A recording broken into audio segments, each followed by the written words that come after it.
সূরা আল আরাফ। রহমান রহিম আল্লাহ তাআলার নামে। আলিফ লাম মিম সাদ।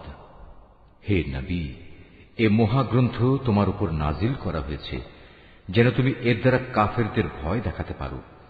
ঈমানদারদের জন্য এটি হচ্ছে একটি স্মরণিকা।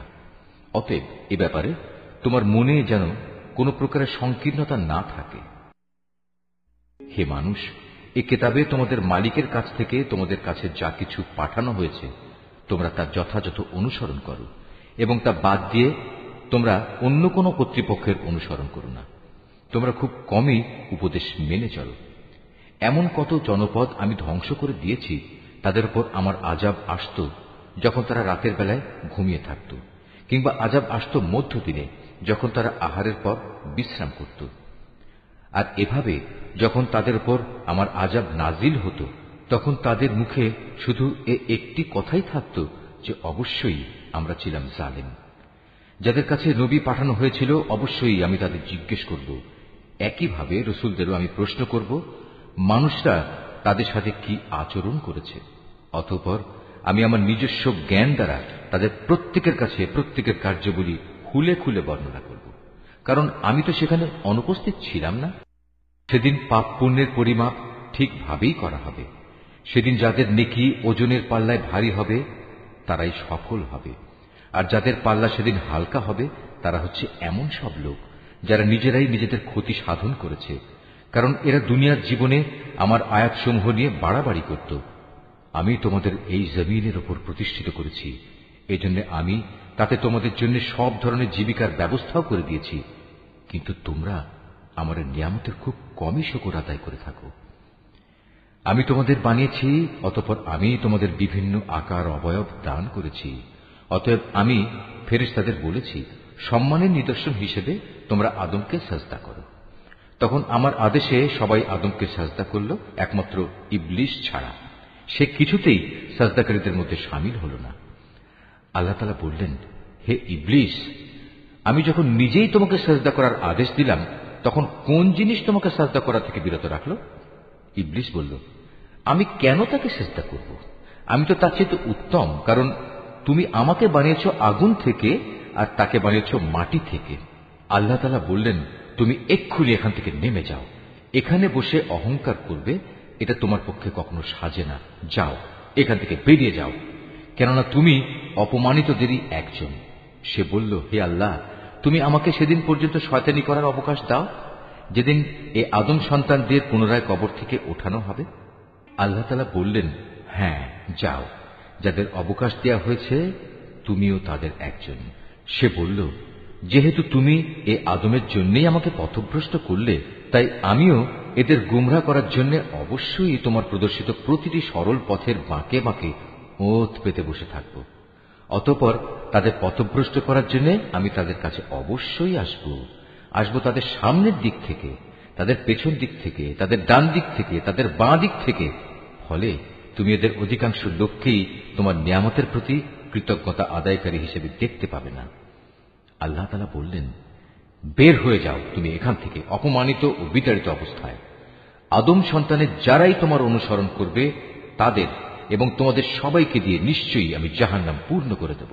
আল্লাহ তাআলা আদমকে বললেন, তুমি এবং তোমার সঙ্গিনী জান্নাতে বসবাস করতে থাকো এবং এর যেখান থেকে যা কিছু চাও তা তোমরা খেতে পারো, কিন্তু এ গাছটির কাছে যেও না, গেলে তোমরা উভয়ই জালেমদের মধ্যে শামিল হয়ে যাবে।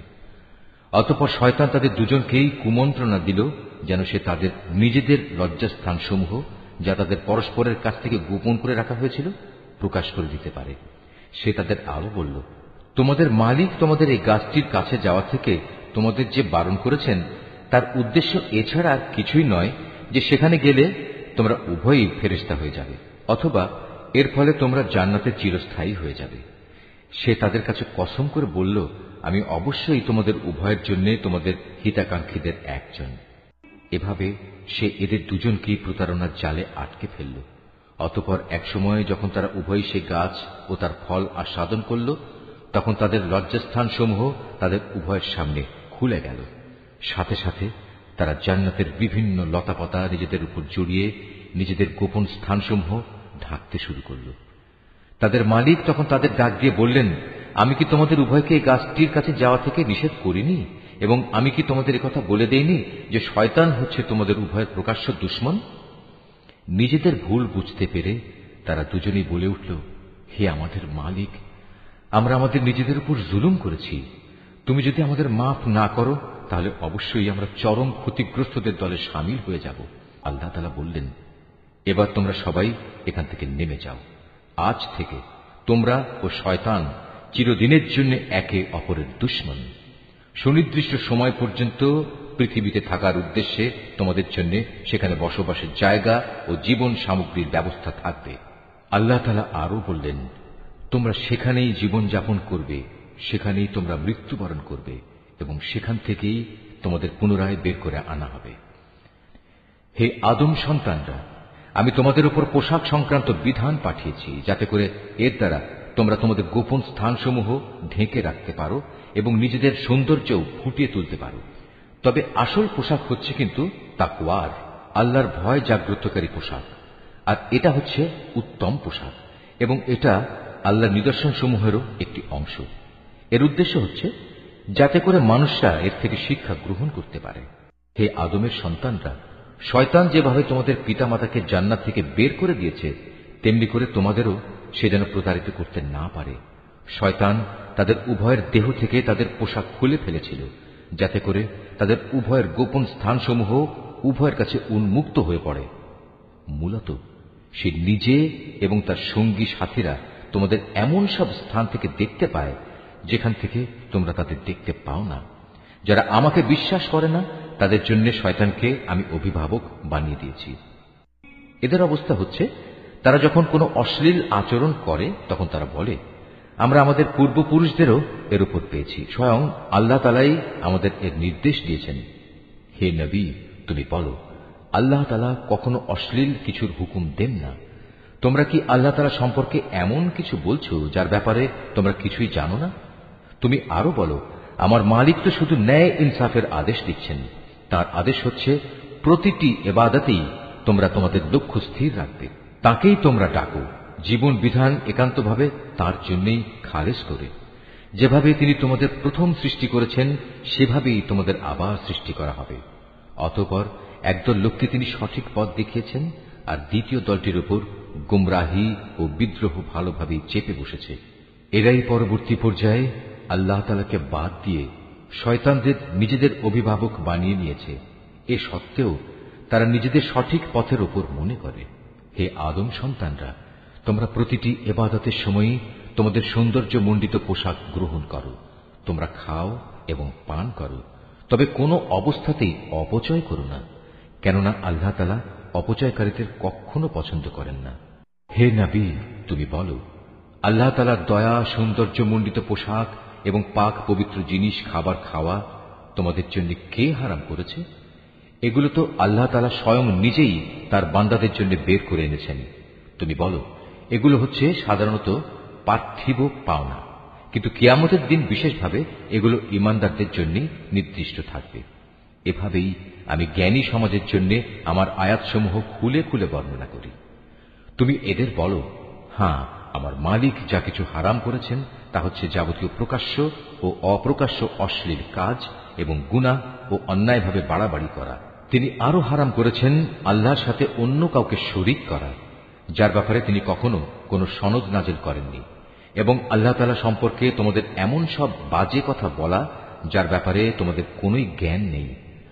প্রত্যেক জাতির জন্যই তার উত্থান পতনের একটি সুনির্দিষ্ট মেয়াদ রয়েছে। যখন তাদের সে মেয়াদ আসবে তখন তারা এক দণ্ড বিলম্বও করবে না, তেমনি তারা এক মুহূর্ত এগিয়েও আসবে না। হে আদম সন্তানরা, শুরুতেই আমি তোমাদের বলেছিলাম, যখনই তোমাদের কাছে তোমাদের মধ্যে থেকে এমন কোন রসুল আসবে যারা তোমাদের কাছে আমার আয়াত পড়ে শোনাবে, তখন যারা সে অনুযায়ী আমাকে ভয় করবে এবং নিজেদের সংশোধন করে নেবে তাদের কোনোই ভয় থাকবে না, তারা কখনো দুশ্চিন্তাগ্রস্তও হবে না। আর যারা আমার আয়াতসমূহকে মিথ্যা প্রতিপন্ন করবে এবং বড়াই করে এ সত্য থেকে মুখ ফিরিয়ে নেবে, তারাই হবে জাহান্নামের অধিবাসী, সেখানে তারা চিরদিন অবস্থান করবে।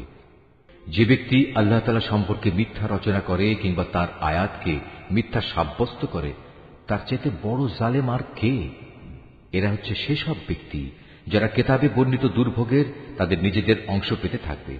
এমনি ভাবে তাদের মৃত্যুর সময় তাদের কাছে আমার ফেরেশতারা যখন এসে হাজির হবে, তখন ফেরেশতারা বলবে, বলো তারা এখন কোথায় যাদের তোমরা আল্লাহ তাআলার বদলে ডাকতে?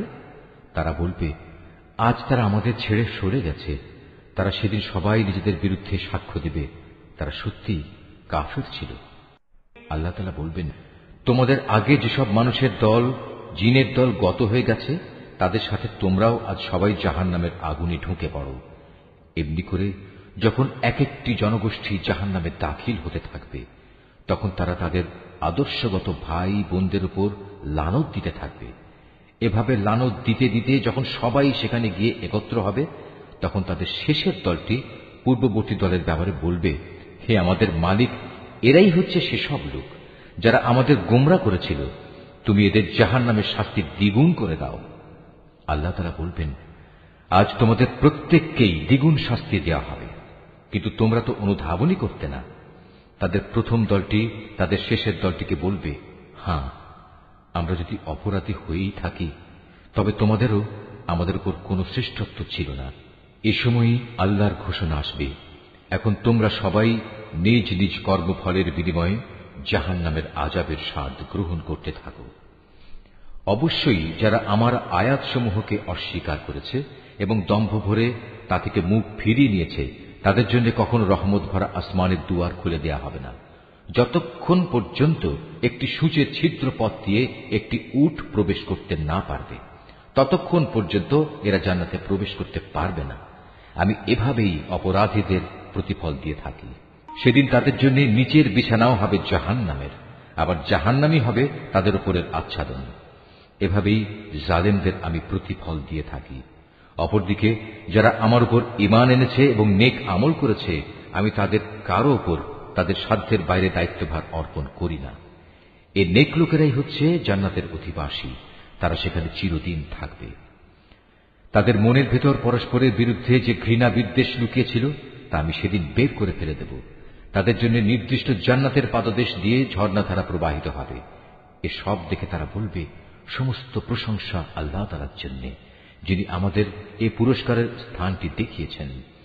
আল্লাহ তাআলা আমাদের হেদায়েতের পথ না দেখালে আমরা নিজেরা কিছুতেই হেদায়েত পেতাম না। আমাদের মালিকের রাসূলরা এক নির্ভুল বিধান নিয়ে এসেছিল। এ সময় তাদের জন্য ঘোষণা দেয়া হবে, আজ তোমাদের এক মহান জান্নাতের মালিক করে দেয়া হলো, আর এটা হচ্ছে সেসব কার্যক্রমের প্রতিফল যা তোমরা দুনিয়ার জীবনে করে এসেছ। আমরা তো আমাদের মালিকের জান্নাত সংক্রান্ত ওয়াদা সত্য পেয়েছি, তোমরা কি তোমাদের মালিকের ওয়াদাসমূহ সঠিক পাওনি? তারা বলবে, হ্যাঁ। অতঃপর একজন ঘোষণাকারী এসে ঘোষণা করবে, জালেমদের উপর আল্লাহ তাআলার লানত হোক। যারা মানুষদের আল্লাহ তাআলার পথ থেকে বিরত রাখতে চাইত এবং শুধু বাঁকা পথ খুঁজে বেড়াত, আর তারা শেষ বিচারের দিনকেও অস্বীকার করত। জান্নাত ও জাহান্নাম উভয়ের মাঝে একটি দেয়াল থাকবে। এই দেয়ালের উঁচু স্থানের উপর থাকবে আর এক দলের কিছু লোক, যারা সেখানে আনিত প্রতিটি ব্যক্তিকে তাদের নিজ নিজ চিহ্ন অনুযায়ী চিনতে পারবে। তারা জান্নাতের অধিবাসীদের ডেকে বলবে, তোমাদের উপর শান্তি বর্ষিত হোক। এরা যদিও তখন পর্যন্ত জান্নাতে প্রবেশ করেনি, কিন্তু প্রতি মুহূর্তে এরা সেখানে প্রবেশ করার আগ্রহ পোষণ করছে। অতঃপর যখন তাদের দৃষ্টি জাহান্নামের অধিবাসীদের আযাবের দিকে ফিরিয়ে দেয়া হবে, তখন তারা বলবে, হে আমাদের মালিক, তুমি আমাদের এ জালিম সম্প্রদায়ের অন্তর্ভুক্ত করো না। অতঃপর পার্থক্য নির্ণয়কারী সে দেয়ালের উঁচু স্থানে অবস্থানকারী ব্যক্তিরা জাহান্নামের কিছু লোককে, যাদের তারা কোনো বিশেষ লক্ষণের ফলে চিনতে পারবে, ডেকে বলবে, তোমাদের দলবল কোনোটাই তো আজ কাজে এলো না, না কাজে এলো তোমাদের অহংকার যা তোমরা করতে।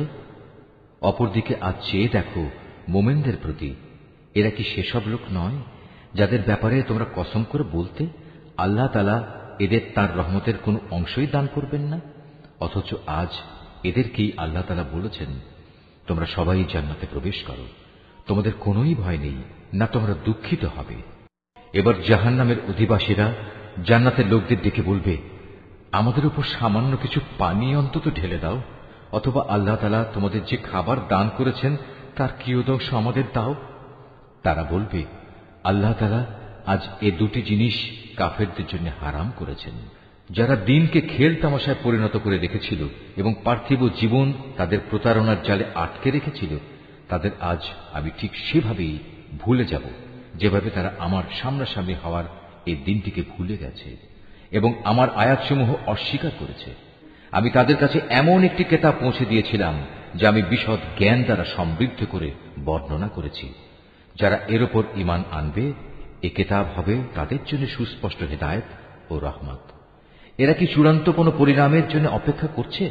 যেদিন সত্যি সত্যি সে পরিণাম তাদের কাছে আসবে, সেদিন যারা ইতিপূর্বে এ দিনটিকে ভুলে গিয়েছিল তারা বলবে, অবশ্যই আমাদের মালিকের পক্ষ থেকে আমাদের রাসূলরা এদিনের সত্য প্রতিশ্রুতি নিয়েই এসেছিল।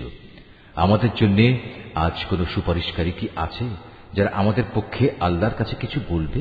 অথবা এমন কি হবে যে আমাদের পুনরায় দুনিয়ায় ফিরিয়ে দেয়া হবে, যাতে আমরা সেখানে গিয়ে ভিন্ন ধরনের কিছু করে আসতে পারি যা আমরা আগে কখনো করিনি? মূলত এরাই হচ্ছে সেসব লোক যারা নিজেরা নিজেদের ক্ষতি সাধন করেছে এবং দুনিয়ায় তারা যা কিছু মিথ্যা রচনা করত তাও তাদের কাছ থেকে আজ হারিয়ে গেছে। অবশ্যই তোমাদের মালিক আল্লাহ তাআলা, যিনি 6 দিনে আসমান সমূহ ও জমিন সৃষ্টি করেছেন, অতঃপর তিনি আরশের উপর অধিষ্ঠিত হন। তিনি রাতের আবরণকে দিনের উপর ছেয়ে দেন যেন তা একে অন্যকে দ্রুত গতিতে অনুসরণ করে। তিনি সৃষ্টি করেছেন সূরজ, চাঁদ ও তারাসমূহ। মূলত এর সব কটিকেই আল্লাহ তাআলার বিধানের অধীনে করে রাখা হয়েছে। জেনে রেখো, সৃষ্টি যেহেতু তাঁর, সুতরাং এর উপর ক্ষমতাও চলবে একমাত্র তাঁর। সৃষ্টিকুলের মালিক আল্লাহ তাআলা অত্যন্ত দয়ালু ও বরকতময়। অতএব তোমরা একান্ত বিনয়ের সাথে ও চুপিসারে শুধু তোমাদের মালিক আল্লাহ তাআলাকেই ডাকো।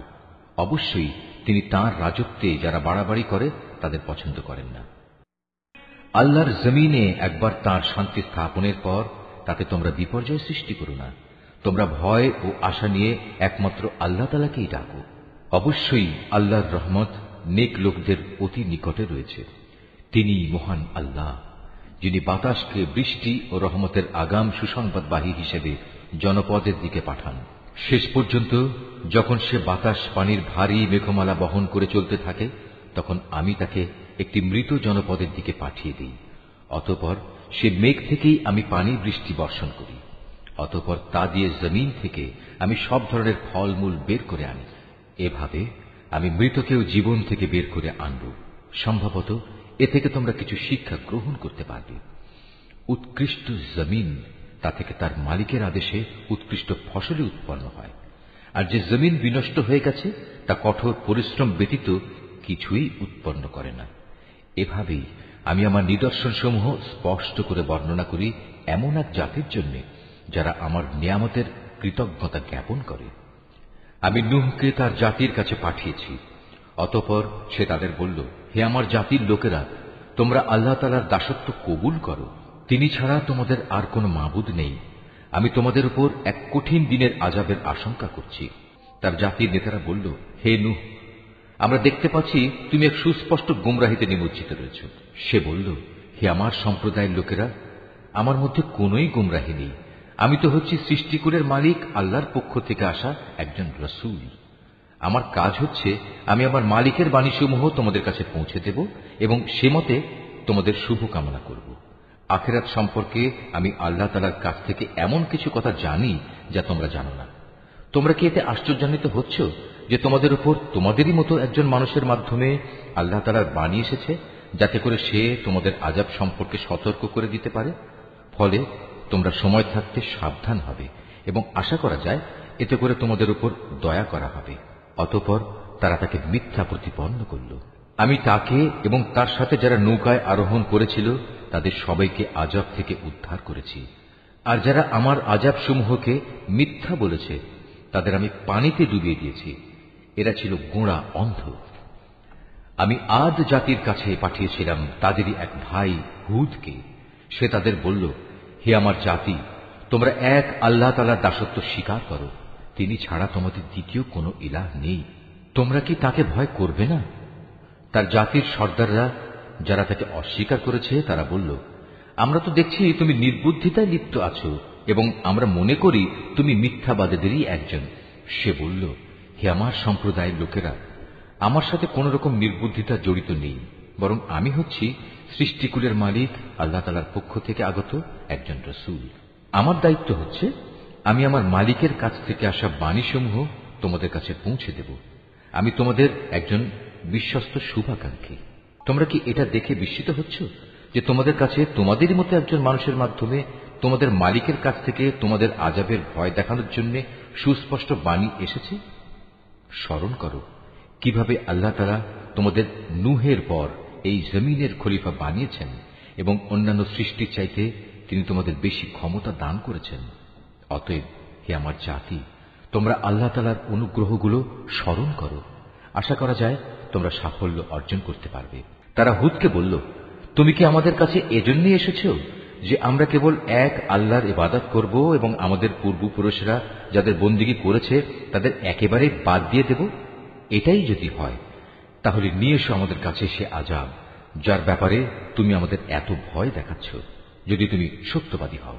সে বলল, তোমাদের উপর তোমাদের মালিকের পক্ষ থেকে আযাব ও ক্রোধ তো নির্ধারিত হয়েই আছে। তোমরা কি আমার সাথে সেই মিথ্যা মাবুদের নামগুলোর ব্যাপারে বিতর্কে লিপ্ত হতে চাও যা তোমরা এবং তোমাদের বাপ দাদারা এমনি এমনি রেখে দিয়েছ, যার ব্যাপারে আল্লাহ তাআলা কোন রকম সনদ নাজিল করেননি? অতএব তোমরা অপেক্ষা করো, আমিও তোমাদের সাথে অপেক্ষা করতে থাকব। অতঃপর যখন আযাব এলো তখন আমি তাকে এবং তার সাথে যেসব ঈমানদার ব্যক্তি ছিল তাদের আমার রহমত দ্বারা আযাব থেকে বাঁচিয়ে দিলাম, আর যারা আমার আয়াতসমূহকে অস্বীকার করেছে আমি তাদের নির্মূল করে দিলাম। এরা তো আসলে ঈমানদারই ছিল না। সমুদ জাতির কাছে আমি পাঠিয়েছিলাম তাদেরই এক ভাই সালেহকে। সে এসে বলল, হে আমার জাতি, তোমরা এক আল্লাহ তাআলার বন্দেগী করো, তিনি ছাড়া তোমাদের আর কোনো ইলাহ নেই। তোমাদের কাছে তোমাদের মালিকের কাছ থেকে সুস্পষ্ট প্রমাণ এসে হাজির হয়েছে, আর তোমাদের জন্য এ হচ্ছে আল্লাহর উষ্ট্রি।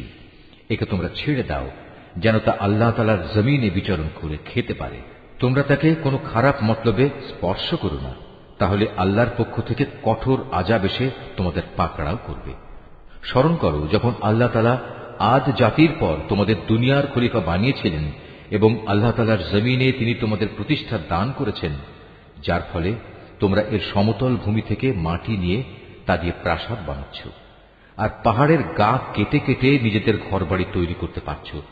অতএব তোমরা আল্লাহ তাআলার এসব জ্ঞান ও প্রকৌশল সংক্রান্ত নিয়ামত স্মরণ করো এবং কোনো অবস্থায় আল্লাহ তাআলার জমিনে বিপর্যয় ঘটিও না।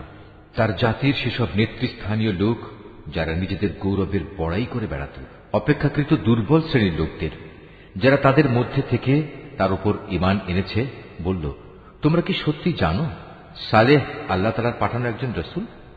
তারা বলল, হ্যাঁ, তার উপর যে বাণী পাঠানো হয়েছে আমরা তা বিশ্বাস করি। অতঃপর সে অহংকারী লোকেরা বলল, তোমরা যা কিছুতে বিশ্বাস করো আমরা তা অস্বীকার করি।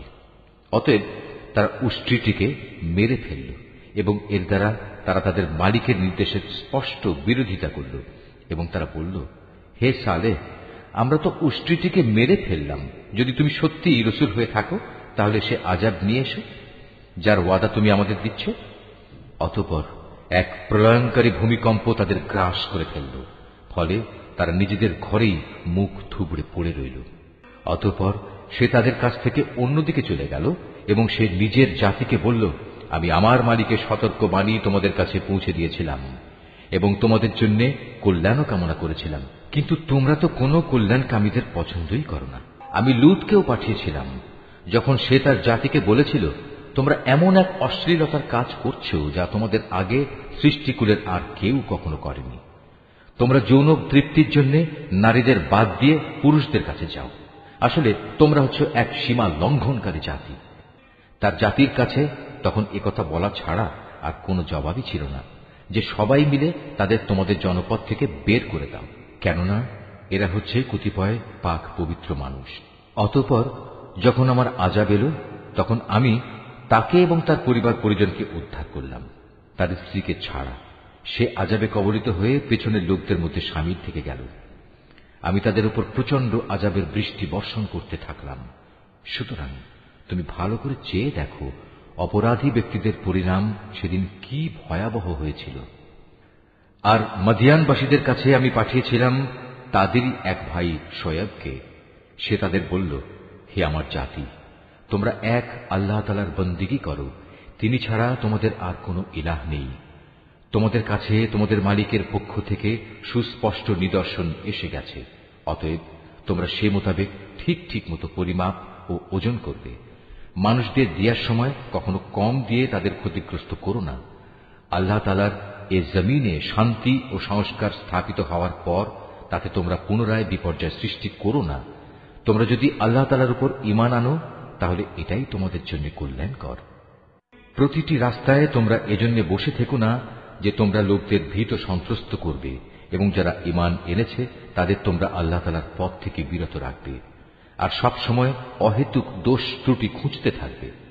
স্মরণ করে দেখো, যখন তোমরা সংখ্যায় ছিলে নিতান্ত কম, অতঃপর আল্লাহ তোমাদের সংখ্যা বাড়িয়ে দিলেন। অতএব তোমরা পুনরায় চেয়ে দেখো বিপর্যয় সৃষ্টিকারীদের পরিণাম কি হয়েছিল। আমাকে যে বাণী দিয়ে পাঠানো হয়েছে তার উপর কোন একটি জনগোষ্ঠী যদি ঈমান আনে আর একটি দল যদি তার উপর আদৌ ঈমান না আনে, তাহলে আল্লাহর কি ক্ষতি হবে? অতঃপর তোমরা ধৈর্য ধারণ করো যতক্ষণ না আল্লাহ তাআলা নিজেই আমাদের মাঝে একটা ফয়সালা করে দেন। তিনিই হচ্ছেন উত্তম ফয়সালাকারী। তার সম্প্রদায়ের কিছু নেতৃস্থানীয় লোক যারা বড়াই অহংকার করছিল বলল, হে শোয়েব, আমরা অবশ্যই তোমাকে এবং তোমার সাথে যারা ঈমান এনেছে তাদের আমাদের জনপদ থেকে বের করে দেব, অথবা তোমাদের আমাদের জাতিতে ফিরে আসতে হবে। সে বলল, যদি আমরা ইচ্ছুক না হই তাহলেও কি তাই হবে? সেখান থেকে আল্লাহ তাআলা আমাদের একবার মুক্তি দেওয়ার পর যদি আমরা আবার তোমাদের জীবনাদর্শে ফিরে আসি, তাহলে আমরা পরিষ্কারভাবে আল্লাহ তাআলার উপর মিথ্যা আরোপ করব। আমাদের পক্ষে এটা কখনো সম্ভব নয় যে আমরা সেখানে ফিরে আসব। হ্যাঁ, আমাদের মালিক যদি আমাদের ব্যাপারে অন্য কিছু চান তাহলে এটা ভিন্ন কথা। অবশ্যই আমাদের মালিকের জ্ঞান সব কিছুর উপর ছেয়ে আছে। আমরা একান্তভাবে আল্লাহ তাআলার উপর নির্ভর করি এবং আমরা বলি, হে আমাদের মালিক, আমাদের এবং আমাদের জাতির মাঝে তুমি সঠিক একটা ফয়সালা করে দাও, কারণ তুমি হচ্ছ সর্বোত্তম ফয়সালাকারী। তার জাতির নেতৃস্থানীয় লোক যারা আল্লাহ তাআলার নবীকে অস্বীকার করেছে, তারা সে জাতির সাধারণ মানুষদের বলল, তোমরা যদি শোয়েবের অনুসরণ করো তাহলে তোমরা খুবই ক্ষতিগ্রস্ত হবে। নবীর কথা অমান্য করার কারণে একটা প্রচন্ড ভূকম্পন এসে তাদের নির্মম ভাবে আঘাত করল, আর দেখতে দেখতে তারা সবাই তাদের নিজ নিজ ঘরেই মুখ থুবড়ে পড়ে থাকল। যারা শোয়েবকে অমান্য করল তারা এমন ভাবে ধ্বংস হয়ে গেল, মনে হয়েছে এখানে কোনোদিন কেউ বসবাসই করেনি। বস্তুত তারাই সেদিন ক্ষতিগ্রস্ত হয়েছে যারা শোয়েবকে অস্বীকার করেছে। এরপর সে শোয়েব তাদের কাছ থেকে চলে গেল। যাবার সময় সে বলল, হে আমার জাতি, আমি তোমাদের কাছে আমার মালিকের বাণীসমূহ পৌঁছে দিয়েছিলাম এবং আমি আন্তরিকভাবেই তোমাদের কল্যাণ কামনা করেছিলাম। আমি কেন এমন সব মানুষের জন্য আফসোস করব যারা আল্লাহকেই অস্বীকার করে? আমি কোন জনপদে কোন নবী পাঠিয়েছি, অথচ সেই জনপদে মানুষদের অভাব ও কষ্ট দিয়ে আক্রান্ত করিনি, এমনটি কখনো হয়নি। আশা করা গিয়েছিল এর ফলে তারা আল্লাহ তাআলার কাছে বিনয়াবনত হবে। অতঃপর আমি তাদের দুঃখ কষ্টের জায়গাকে সচ্ছল অবস্থার দ্বারা বদলে দিয়েছি। এমনকি যখন তারা আমার নিয়ামত দ্বারা প্রাচুর্য লাভ করল, তখন তারা আমাকেই ভুলে বসল এবং বলল, সচ্ছলতা ও অসচ্ছলতা আমাদের পূর্বপুরুষদের উপর এসেছে। অতঃপর আমি তাদের এমন আকস্মিকভাবে পাকড়াও করলাম যে তারা টেরও পেল না। অথচ যদি সেই জনপদের মানুষগুলো আল্লাহ তাআলার উপর ঈমান আনত এবং আল্লাহ তাআলাকে ভয় করত, তাহলে আমি তাদের উপর আসমান জমিনের যাবতীয় বরকতের দুয়ার খুলে দিতাম। কিন্তু তা না করে তারা আমার নবীকেই মিথ্যা প্রতিপন্ন করল। সুতরাং তাদের কর্মকাণ্ডের জন্য আমি তাদের ভীষণভাবে পাকড়াও করলাম। এ লোকালয়ের মানুষগুলো কি এতই নির্ভয় হয়ে গেছে তারা মনে করে নিয়েছে আমার আযাব নিঝুম রাতে তাদের কাছে আসবে না, যখন তারা গভীর ঘুমে বিভোর হয়ে থাকবে? অথবা তারা কি নির্ভয় হয়ে ধরে নিয়েছে যে আমার আযাব তাদের উপর মধ্যদিনে এসে পড়বে না, যখন তারা খেল তামাশায় মত্ত থাকবে? কিংবা তারা কি আল্লাহ তাআলার কলা কৌশল থেকেও নির্ভয় হয়ে গেছে? অথচ আল্লাহ তাআলার কলা কৌশল থেকে ক্ষতিগ্রস্ত জাতি ছাড়া অন্য কেউই নিশ্চিন্ত হতে পারে না। আগের লোকদের চলে যাওয়ার পর তাদের জায়গায় যারা পরে দুনিয়ার উত্তরাধিকারী হয়েছে, তাদের কি এ বিষয়টি কখনো হেদায়েতের পথ দেখায় না যে আমি ইচ্ছা করলে যে কোনো সময় তাদের অপরাধের জন্য তাদের পাকড়াও করতে পারি এবং এমন ভাবে তাদের দিলের উপর মোহর মেরে দিতে পারি যে তারা সত্যের ডাক শুনতেই পাবে না। এই যে জনপদসমূহ যাদের কিছু কিছু কাহিনী আমি তোমাকে শোনাচ্ছি, তাদের কাছে আমার সুস্পষ্ট প্রমাণ নিয়ে রাসূলরা এসেছিল, কিন্তু তারা যে বিষয়টি এর আগে অস্বীকার করেছিল তার উপর ঈমান আনল না। আর এভাবেই আল্লাহ তাআলা অবিশ্বাসী কাফেরদের অন্তরে মোহর মেরে দেন। আমি এদের বেশি সংখ্যক মানুষকেই আমার সাথে সম্পাদিত প্রতিশ্রুতি পালনকারী হিসেবে পাইনি, বরং এদের অধিকাংশকেই আমি বড় বড় অপরাধে অপরাধী পেয়েছি। এদের ধ্বংসের পর আমি মূসাকে আমার সুস্পষ্ট নিদর্শন সমূহ দিয়ে ফেরাউন ও তার পরিষদ বর্গের কাছে পাঠিয়েছি, কিন্তু তারাও আমার হেদায়েতের সাথে বাড়াবাড়ি করেছে। আজ তুমি দেখে নাও আমার জমিনে বিপর্যয় সৃষ্টিকারীদের পরিণাম কি হয়েছে। মূসা বলল, হে ফেরাউন, আমি অবশ্যই সৃষ্টিকুলের মালিকের পক্ষ থেকে পাঠানো একজন রাসূল। এটা নিশ্চিত আমি আল্লাহ তাআলা সম্পর্কে সত্য ছাড়া অন্য কিছু বলবো না। আমি অবশ্যই তোমাদের মালিকের পক্ষ থেকে সুস্পষ্ট নিদর্শন নিয়ে এসেছি। অতএব তুমি বনী ইসরায়েলদের মুক্তি দিয়ে আমার সাথে যেতে দাও। ফেরাউন বলল, তুমি যদি সত্যি তেমন কোন নিদর্শন এনে থাকো এবং তুমি যদি তোমার দাবিতে সত্যবাদী হও, তাহলে তার সামনে নিয়ে এসো। অতঃপর সে তার হাতের লাঠিটি মাটিতে নিক্ষেপ করল, সাথে সাথেই তার প্রকাশ্য একটি অজগরে পরিণত হয়ে গেল। অতঃপর সে বুগল থেকে তার হাত বের করল, সাথে সাথে তা উৎসাহী দর্শকদের জন্য চমকাতে লাগল। অবস্থা দেখে ফেরাউনের জাতির প্রধান ব্যক্তিরা বলল, এ তো দেখছি আসলেই একজন সুদক্ষ জাদুকর। আসলে এ ব্যক্তি তোমাদের সবাইকে তোমাদের নিজেদের দেশ থেকেই বের করে দিতে চায়। এ পরিস্থিতিতে তোমরা কি করবে ভাবছ?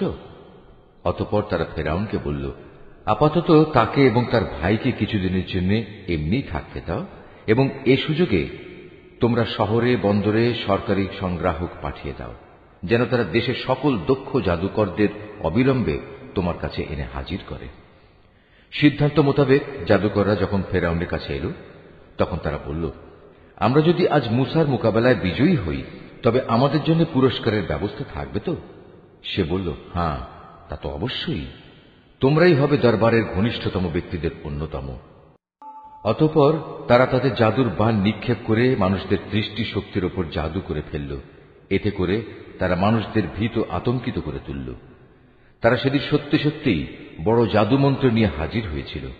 অতঃপর আমি মূসার কাছে ওহী পাঠালাম এবং তাকে বললাম, এবার তুমি জমিনে তোমার লাঠিটি নিক্ষেপ করো। নিক্ষিপ্ত হবার সাথে সাথেই তা জাদুকরদের অলিক বানোয়াটগুলোকে গ্রাস করে ফেলল।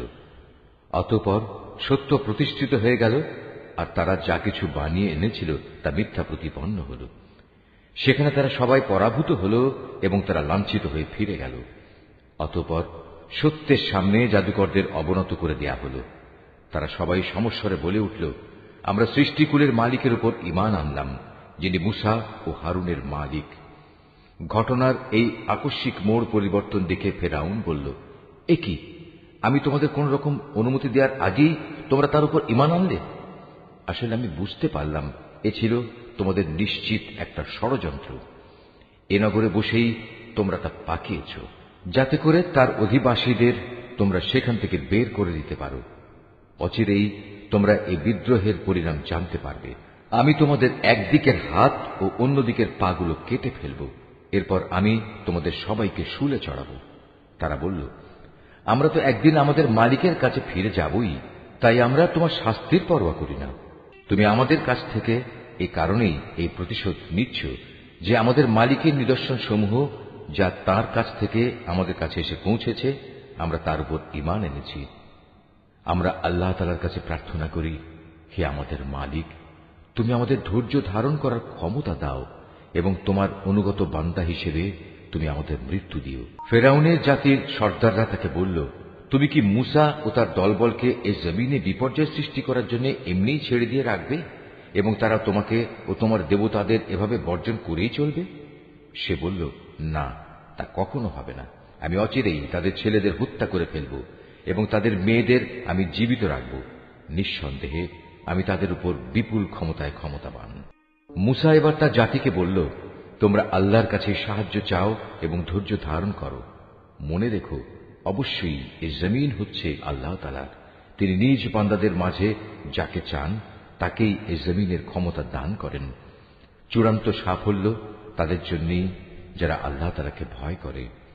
তারা মুসাকে বলল, তুমি আমাদের কাছে নবী হয়ে আসার আগেও আমরা নির্যাতিত হয়েছিলাম, আর এখন তুমি আমাদের কাছে আসার পরও আমরা একইভাবে নির্যাতিত হচ্ছি। এর কি কোনো শেষ হবে না? মুসা বলল, হ্যাঁ হবে। খুব তাড়াতাড়ি সম্ভবত তোমাদের মালিক তোমাদের শত্রুকে ধ্বংস করে দেবেন এবং এই দুনিয়ায় তিনি তোমাদের তার স্থলাভিষিক্ত করবেন। অতঃপর আল্লাহ তাআলা দেখবেন তোমরা কি করো।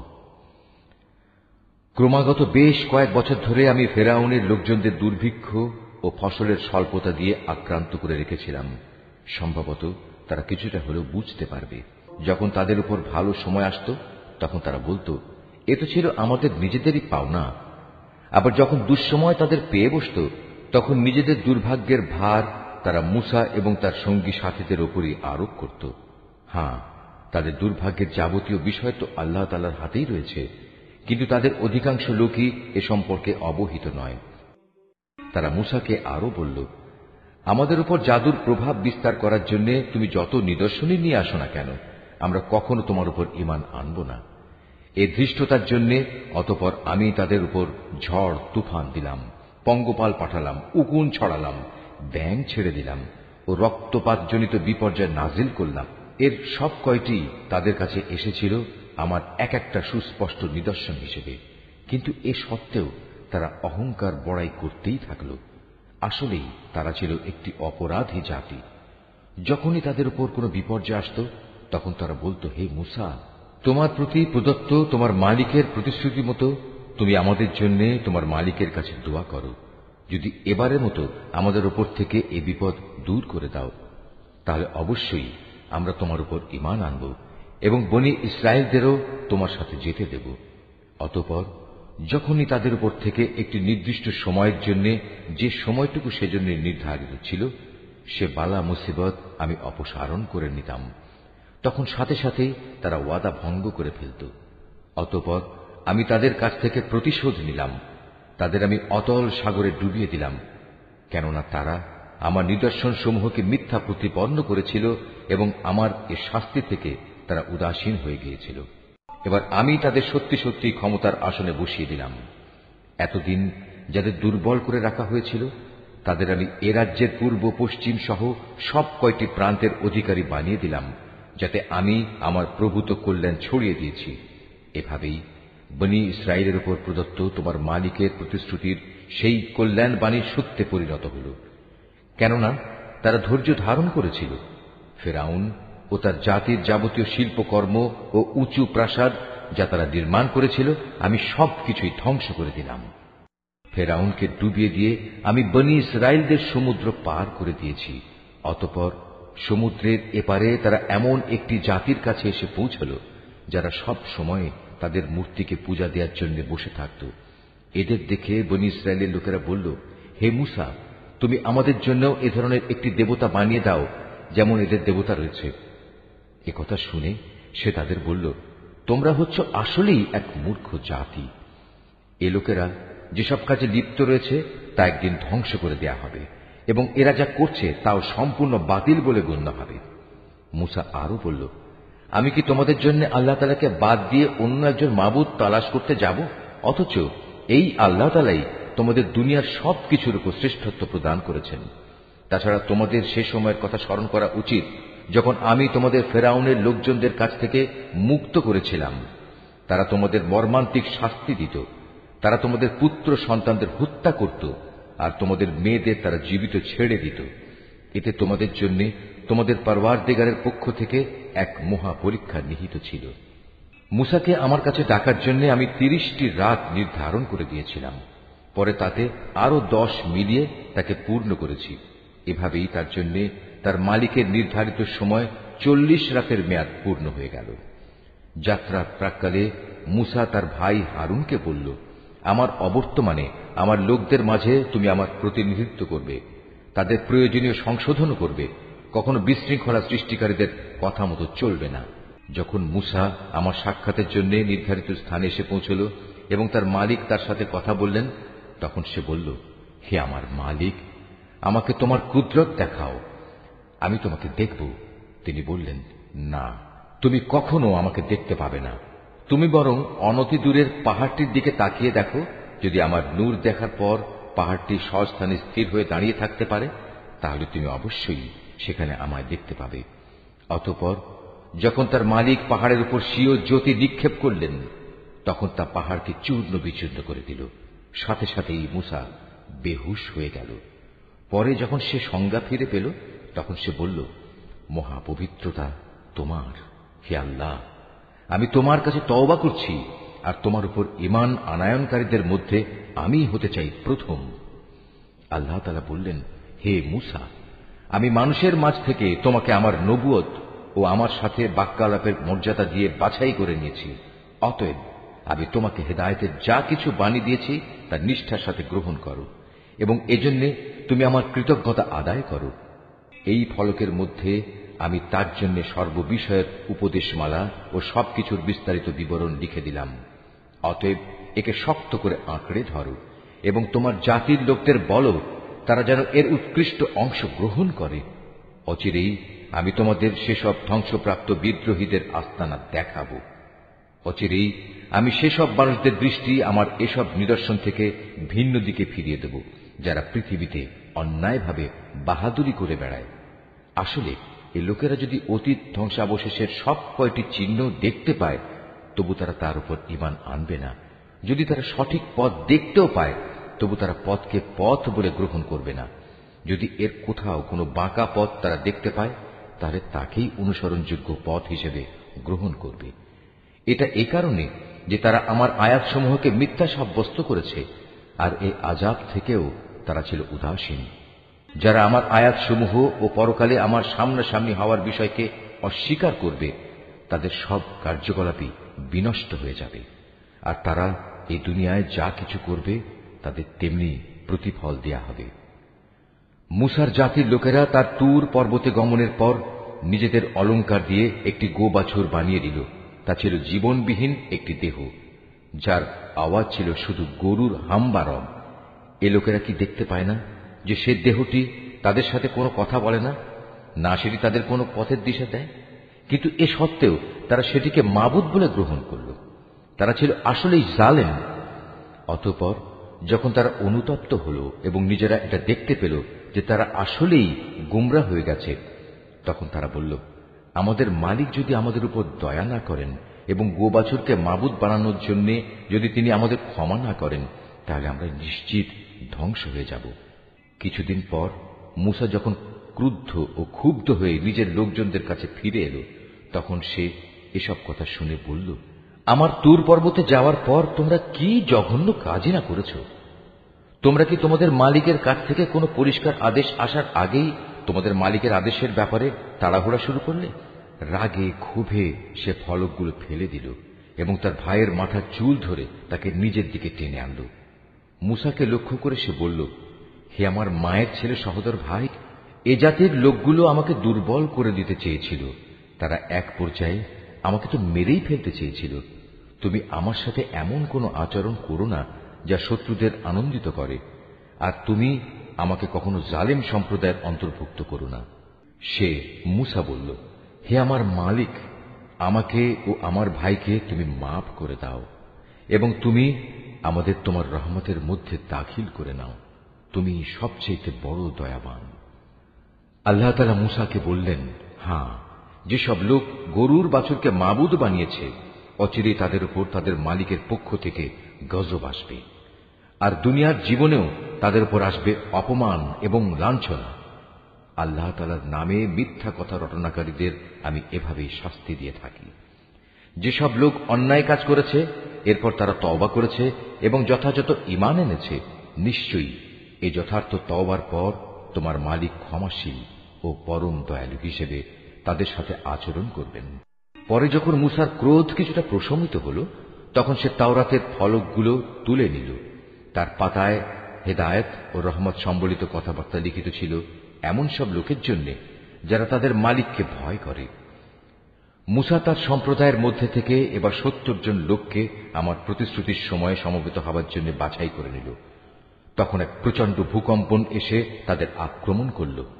মুসা বলল, হে আমার মালিক, তুমি চাইলে তাদের সবাইকে ও আমাকে আগেই ধ্বংস করে দিতে পারতে। আজ আমাদের মধ্যেকার কয়েকটি নির্বোধ মানুষ যে আচরণ করেছে তার জন্য তুমি কি আমাদের সবাইকে ধ্বংস করে দেবে? অথচ এ ব্যাপারটা তোমার একটা পরীক্ষা ছাড়া আর কিছুই নয়। এ পরীক্ষা দিয়ে যাকে চাও তাকে তুমি বিপদগামী করো, আবার যাকে চাও তাকে সঠিক পথও তো দেখাও। তুমি হচ্ছে আমাদের অভিভাবক, অতএব তুমি আমাদের ক্ষমা করে দাও, আমাদের উপর তুমি দয়া করো, কেননা তুমি হচ্ছ সর্বশ্রেষ্ঠ ক্ষমার আধার। তুমি আমাদের জন্য ইহকাল ও পরকালের কল্যাণ লিখে দাও। হেদায়েতের জন্য আমরা তোমার দিকেই প্রত্যাবর্তন করছি। আল্লাহ তাআলা বললেন, হ্যাঁ, আমার শাস্তি আমি যাকে ইচ্ছা তাকেই দেই, আর আমার দয়া তো আসমান জমিনের সব কয়টি জিনিসকেই পরিবেষ্টন করে রেখেছে। আমি অবশ্যই তা লিখে দেব এমন লোকদের জন্য যারা আল্লাহ তাআলাকে ভয় করে, যারা যাকাত আদায় করে, সর্বোপরি যারা আমার আয়াতসমূহের উপর ঈমান আনে, যারা এই বার্তাবাহক নিরক্ষর রসুলের অনুসরণ করে চলে, যার উল্লেখ তাদের কিতাব তাওরাত ও ইনজিলেও তারা দেখতে পায়। যে নবী তাদের ভালো কাজের আদেশ দেয়, মন্দ কাজ থেকে বিরত রাখে, যে তাদের জন্য যাবতীয় পাক জিনিসকে হালাল ও নাপাক জিনিসসমূহকে তাদের উপর হারাম ঘোষণা করে, তাদের ঘাড় থেকে মানুষের গোলামির যে বোঝা ছিল তা সে নামিয়ে দেয়, এবং মানুষের চাপানো যেসব বন্ধন তাদের গলার উপর ঝুলানো ছিল তা সে খুলে ফেলে। অতএব যারা তাঁর উপর ঈমান আনে, যারা তাকে সাহায্য সহযোগিতা করে, সর্বোপরি তার সাথে কোরআনের যে আলো পাঠানো হয়েছে তার অনুসরণ করে, তারাই হচ্ছে সফল কাম। হে মুহাম্মদ, তুমি বলো, হে মানুষ, আমি তোমাদের সবার কাছে আল্লাহ তাআলার রসূল হিসেবে এসেছি। আল্লাহ তাআলা আকাশমণ্ডল ও পৃথিবীর সার্বভৌমত্বের একচ্ছত্র মালিক। তিনি ছাড়া আর কোনো মাবুদ নেই। তিনি জীবন দান করেন, তিনি মৃত্যু ঘটান। অতএব তোমরা সেই মহান আল্লাহ তাআলার উপর ঈমান আনো, তাঁর বার্তাবাহক নিরক্ষর রসুলের উপরও তোমরা ঈমান আনো, যে রসুল নিজেও আল্লাহ তাআলা ও তাঁর বাণীতে বিশ্বাস করে, এবং তোমরা তাকে অনুসরণ করো। আশা করা যায় তোমরা সঠিক পথের সন্ধান পাবে। মুসার জাতির মধ্যে এমন ধরনের কিছু লোকও আছে যারা অন্যদের সত্যের পথ দেখায় এবং নিজেরাও অনুরূপ ইনসাফ করে। আমি তাদের 12টি গোত্রে ভাগ করে তাদের স্বতন্ত্র দলে পরিণত করে দিয়েছি। মুসার সম্প্রদায়ের লোকেরা যখন তার কাছে পানি চাইল, তখন আমি মুসার প্রতি ওহী পাঠালাম, তুমি তোমার হাতের লাঠি দ্বারা পাথরে আঘাত করো। অতঃপর তা থেকে 12টি ঝর্ণাধারা উদ্ভূত হল। প্রত্যেক দল তাদের নিজেদের পানি পান করার স্থান চিনে নিল। আমি তাদের উপর মেঘের ছায়াও বিস্তার করে দিলাম। তাদের কাছে মান ও সালওয়া নামক এক উৎকৃষ্ট খাবার পাঠালাম। তাদের আমি এও বললাম, তোমাদের আমি যেসব পবিত্র জিনিস দান করেছি তা তোমরা খাও। আমার কৃতজ্ঞতা আদায় না করে তারা আমার উপর কোনো জুলুম করেনি, বরং তারা নিজেরাই নিজেদের উপর জুলুম করেছে। সে সময়ের কথাও স্মরণ করো যখন তাদের বলা হয়েছিল, তোমরা এই জনপদে গিয়ে বসবাস করো এবং সেখান থেকে যা কিছু চাও তোমরা আহার করো, এবং বলো, হে মালিক, আমরা তোমার কাছে ক্ষমা চাই। আর যখনই সেই জনপদের দ্বার পথ দিয়ে ভেতরে প্রবেশ করবে, তখন সাজদাবনত অবস্থায় প্রবেশ করবে। আমি তোমাদের গুনাহসমূহ মাফ করে দেব। আমি উত্তম লোকদের সব সময় কিছু অতিরিক্ত দান করি। কিন্তু তাদের মধ্যে যারা জালিম ছিল, তারা তাদের যা করতে বলা হয়েছিল তা সম্পূর্ণ বদলে দিয়ে ভিন্ন কথা বলল। তাই আমিও তাদের এই জুলুমের শাস্তি হিসেবে তাদের উপর আসমান থেকে আযাব পাঠালাম। তাদের কাছ থেকে সেই জনপদের কথা জিজ্ঞেস করো যা ছিল সাগরের পাড়ে অবস্থিত, যখন সেখানকার মানুষরা শনিবারে আল্লাহ তাআলার বেঁধে দেয়া সীমা লঙ্ঘন করত। আসলে শনিবারেই সাগরের মাছগুলো তাদের কাছে উঁচু হয়ে পানির উপরিভাগে ভেসে আসত, এবং শনিবার ছাড়া অন্য কোনো দিন তা আসত না। বস্তুত তাদের অবাধ্যতার কারণেই আমি তাদের অনুরূপ পরীক্ষা নিচ্ছিলাম। আরো স্মরণ করো যখন তাদের একদল লোক এও বলছিল, তোমরা এমন একটি দলকে কেন উপদেশ দিতে যাচ্ছ যাদের আল্লাহ তাআলা ধ্বংস করতে যাচ্ছেন, অথবা গুনাহের জন্য আল্লাহ তাআলা যাদের কঠোর শাস্তি দিতে যাচ্ছেন। তারা বলল, এটা হচ্ছে তোমাদের মালিকের দরবারে নিজেদের একটা ওজর পেশ করা যে আমরা উপদেশ দিয়েছি, এবং হতে পারে তারা এর ফলে সাবধান হবে। অতঃপর যা তাদের বারবার স্মরণ করানো হচ্ছিল তা তারা সম্পূর্ণ ভুলে গেল। তখন আমি সে দল থেকে এমন লোকদের উদ্ধার করলাম যারা নিজেরা গুনাহের কাজ থেকে বেঁচে থাকত, আর কঠিন শাস্তি দিয়ে পাকড়াও করলাম তাদের যারা জুলুম করেছে। তাদের নিজেদের গুনার জন্য আমি তাদের আযাব দিয়েছিলাম। তাদের যেসব ঘৃণিত কাজ থেকে নিষেধ করা হয়েছিল, যখন তারা তা ধৃষ্টতার সাথে করে যাচ্ছিল, তখন আমি তাদের বললাম, এবার তোমরা সবাই লাঞ্ছিত বানর হয়ে যাও। স্মরণ করো যখন তোমার মালিক ইহুদিদের উদ্দেশ্যে ঘোষণা দিলেন তিনি কিয়ামত পর্যন্ত এ জাতির উপর এমন লোকদের শক্তিধর করে পাঠাতে থাকবেন যারা তাদের নিকৃষ্ট ধরনের শাস্তি দিতে থাকবে। একথা নিশ্চিত তোমার মালিক যেমন সত্য শাস্তি দান করেন, তেমনি তিনি ক্ষমাশীল ও পরম দয়ালু। আমি তাদের দলে দলে বিভক্ত করে জমিনে ছড়িয়ে দিয়েছি। তাদের মধ্যে কিছু নেককার মানুষ ছিল, আবার তাদের কিছু ছিল এর চাইতে ভিন্ন ধরনের। ভালো মন্দ উভয় অবস্থার সম্মুখীন করে আমি তাদের পরীক্ষা দিয়েছি এ আশায় যে হয়তো তারা কখনো হেদায়েতের পথে প্রত্যাবর্তন করবে। কিন্তু তাদের অযোগ্য উত্তরসূরিরা একের পর এক এই জমিনে তুচ্ছ উত্তরাধিকারী হল। তারা স্বাভাবিকভাবে আল্লাহ তাআলার কিতাবেরও উত্তরাধিকারী হয়ে পড়ে। তারা এই দুনিয়ার ধন সম্পদ করায়ত্ত করে নেয়। অপরদিকে মূর্খের মতো বলতে থাকে, আমাদের শেষ বিচারের দিন মাফ করে দেয়া হবে। কিন্তু অর্জিত সম্পদের অনুরূপ সম্পদ যদি তাদের কাছে এসে পড়ে, তারা সাথে সাথেই তা হস্তগত করে নেয়। অথচ তাদের কাছ থেকে আল্লাহ তাআলার কিতাবের এ প্রতিশ্রুতি কি নেওয়া হয়নি যে তারা আল্লাহ তাআলা সম্বন্ধে সত্য ছাড়া কিছু বলবে না? আল্লাহ তাআলার সেই কিতাবে যা আছে তা তো তারা নিজেরা বহুবার অধ্যয়নও করেছে। আর পরকালীন আবাস, যারা আল্লাহকে ভয় করে তাদের জন্য তো তাই হচ্ছে উত্তম নিবাস। তোমরা কি এ বিষয়টি অনুধাবন করো না? অপরদিকে যারা আল্লাহর কিতাবকে কঠোরভাবে আঁকড়ে ধরে এবং নামাজ প্রতিষ্ঠা করে, তারা যেন জেনে রাখে আমি কখনো সংশোধনকারীদের বিনিময় নষ্ট করি না। যখন আমি তাদের মাথার উপর পাহাড়কে উঁচু করে রেখেছিলাম, মনে হচ্ছিল তা যেন একটি ছায়া। তারা তো ধরেই নিয়েছিল তা বুঝি এখনই তাদের উপর পড়ে যাবে।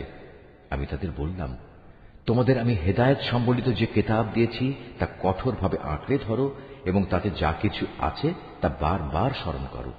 এর ফলে আশা করা যায় তোমরা বেঁচে থাকতে পারবে। তোমরা স্মরণ করো যখন তোমাদের মালিক আদম সন্তানের পৃষ্ঠদেশ থেকে তাদের পরবর্তী সন্তান সন্ততিদের বের করে এনেছেন এবং তাদের নিজেদের ওপর এ মর্মে আনুগত্যের স্বীকারোক্তি আদায় করেছেন যে আমি কি তোমাদের মালিক নই? তারা সবাই বলল, নিশ্চয়ই আমরা সাক্ষ্য দিলাম।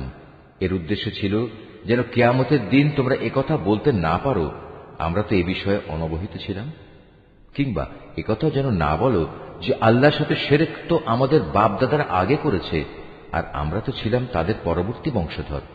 বাতিলপন্থীদের কার্যক্রমের জন্য কি তুমি আমাদের ধ্বংস করবে? এভাবেই আমি অতীতের দৃষ্টান্তসমূহ তাদের কাছে খোলাখুলি বর্ণনা করি এ আশায় যে এরা সোজা পথে ফিরে আসবে। হে মুহাম্মদ, তুমি তাদের কাছে এমন একটি মানুষের কাহিনী পড়ে শোনাও যার কাছে আমি নবীর মাধ্যমে আমার আয়াতসমূহ নাযিল করেছিলাম, কিন্তু সে পরে আমার আয়াত থেকে বিচ্যুত হয়ে পড়ে। অতঃপর শয়তান তার পিছু নেয় এবং সে সম্পূর্ণ গোমরাহ লোকদের দলভুক্ত হয়ে পড়ে। অথচ আমি চাইলে তাকে এই আয়াতসমূহ দ্বারা উচ্চ মর্যাদা দান করতে পারতাম, কিন্তু সে তো ঊর্ধ্বমুখী আসমানের বদলে নিম্নমুখী জমিনের প্রতি আসক্ত হয়ে পড়ে এবং পার্থিব কামনা বাসনার অনুসরণ করে। অতঃপর তার উদাহরণ হচ্ছে কুকুরের উদাহরণের মতো। যদি তুমি তাকে দৌড়াতে থাকো, তবু সে জিহ্বা বের করে হাঁপাতে থাকে, আবার তোমরা সেটিকে ছেড়ে দিলেও জিহ্বা ঝুলিয়ে হাঁপাতে থাকে। এ হচ্ছে তাদের দৃষ্টান্ত যারা আমার আয়াতসমূহ অস্বীকার করে। এ কাহিনীগুলো তাদের তুমি পড়ে শোনাও, হয়তোবা তারা চিন্তা গবেষণা করবে। যে সম্প্রদায়ের লোকেরা আমার নিদর্শনসমূহ মিথ্যা সাব্যস্ত করে তারা নিজেরাই নিজেদের উপর জুলুম করে আসছে। তাদের উদাহরণ কতই না নিকৃষ্ট। আল্লাহ তাআলা যাকে পথ দেখান সে সঠিক পথ প্রাপ্ত হবে, আবার যাকে তিনি গোমরাহ করেন তারা হয়ে পড়ে ভীষণ ক্ষতিগ্রস্ত। বস্তুত বহু সংখ্যক মানুষ ও জিন আছে যাদের আমি জাহান্নামের জন্য পয়দা করেছি। তাদের কাছে যদিও বোঝার মতো দিল আছে, কিন্তু তা দিয়ে তারা চিন্তা করে না। তাদের কাছে দেখার মতো চোখ থাকলেও তারা তা দিয়ে সত্য দেখে না। আবার তাদের কাছে শোনার মতো কান আছে, কিন্তু তারা সে কান দিয়ে সত্য কথা শোনে না। আসলে এরা হচ্ছে জন্তু জানোয়ারের মতো এবং কোন কোন ক্ষেত্রে তাদের চাইতেও এরা বেশি বিভ্রান্ত। এসব লোকেরা দারুণ উদাসীন। আল্লাহ তাআলার জন্যই যাবতীয় সুন্দর নামসমূহ নিবেদিত রয়েছে। অতএব তোমরা সেসব ভালো নামেই তাকে ডাকো এবং সেসব লোকের কথা ছেড়ে দাও যারা তার নামে বিকৃতি ঘটায়। যা কিছু তারা দুনিয়া জীবনে করে এসেছে অচিরেই তার যথাযথ ফল তারা পাবে।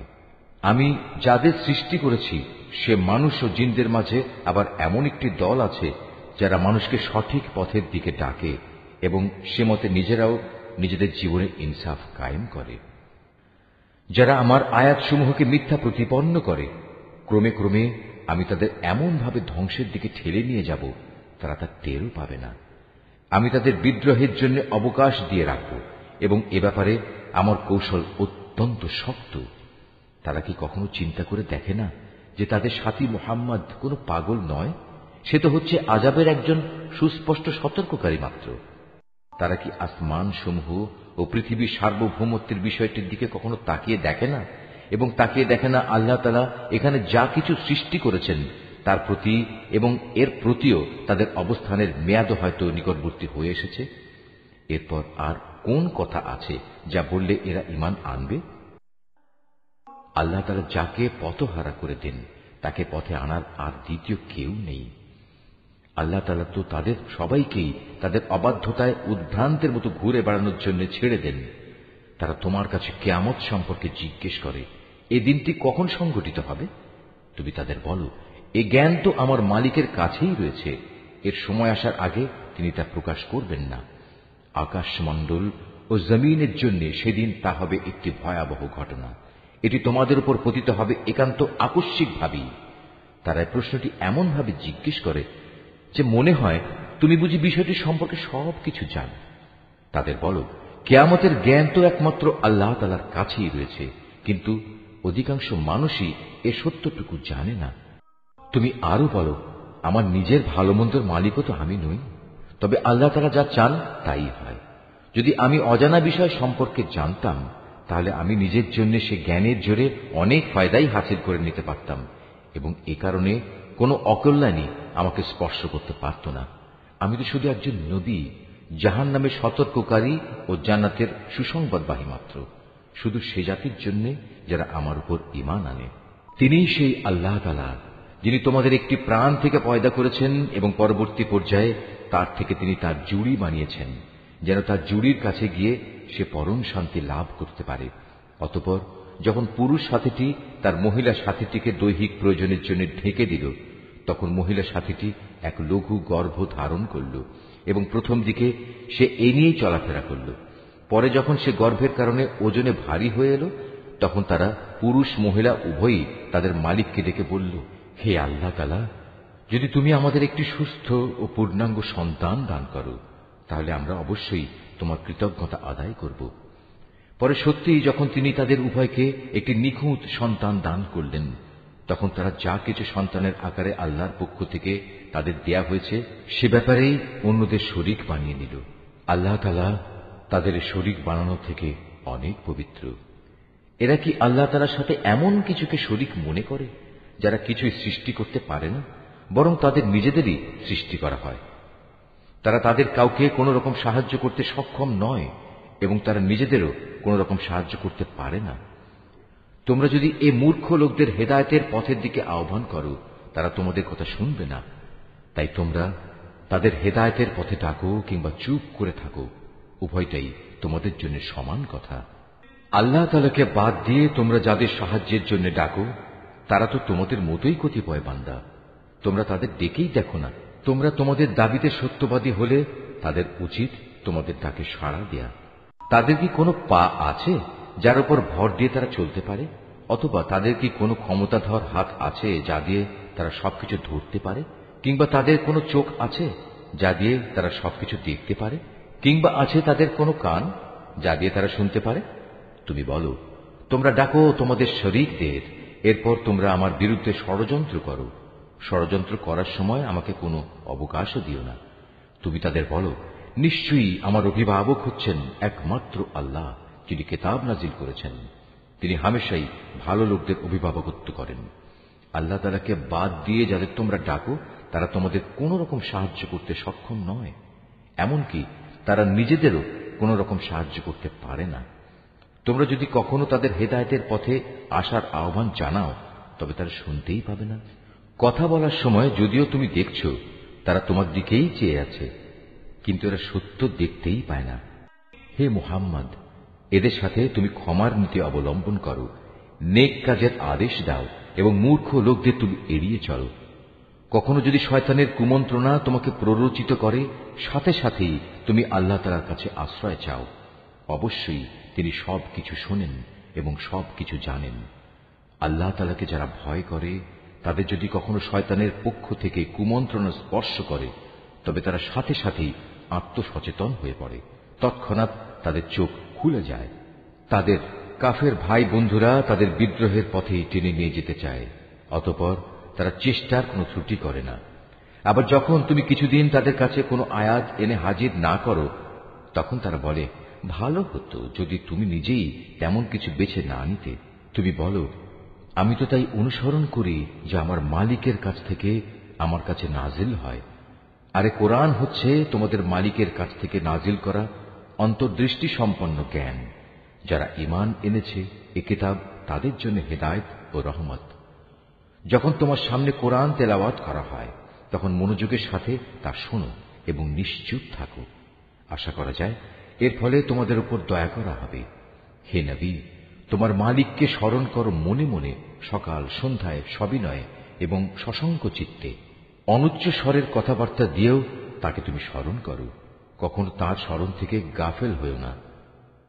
এই আয়াতটি যিনি তেলাওয়াত করবেন এবং যিনি এই আয়াতটির তেলাওয়াত শুনবেন, তাদের সবাইকে এখানে একটি সাজদা আদায় করতে হবে। এটা ওয়াজিব। নিঃসন্দেহে যারা তোমার মালিকের একান্ত সান্নিধ্যে আছে, তারা কখনো অহংকার করে তার ইবাদত থেকে বিরত থাকে না। তারা তার তাসবিহ করে এবং তার সামনে সাজদা করে।